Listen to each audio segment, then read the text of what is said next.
ওমা, হ্যাঁ কি হলো তোমার রান্না? হ্যাঁ রান্না হয়ে গেছে তো। তোমার খেয়াল আছে আজকে আমরা বাইরে যাব? হ্যাঁ হয়ে গেছে মা। আমার খেয়াল আছে বাইরে যাবো, ওই জন্য বেশি কিছু আজকে রান্না করিনি। আর যা রান্না করছি তাও তোমাদের একটু দেখিয়ে দিচ্ছি। আচ্ছা। ঠিক আছে। এই যে আসো, দেখো তোমাদের ফেভারিট পটল আলু পোস্ত। তোমাদের সবার ভালো লাগে। আচ্ছা। আর এই যে করেছি লাউ দিয়ে ডাল, ঘন করে করেছি, এটাও তোমাদের খুব প্রিয় খাবার। খুব ভালো লাগে তাই না? খুব তাড়াহুড়ো করছি আমি তোমাদের জন্য। আর হয়েছে এই যে ভেন্ডি ভাজা।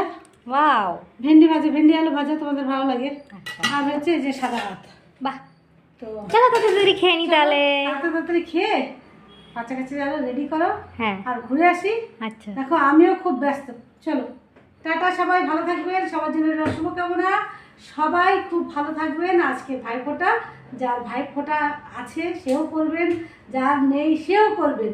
বোন পাতিয়ে নেবেন, ভাই পাতিয়ে নেবেন, ভাইফোঁটা হয়ে গেল, কোনো সমস্যা নেই।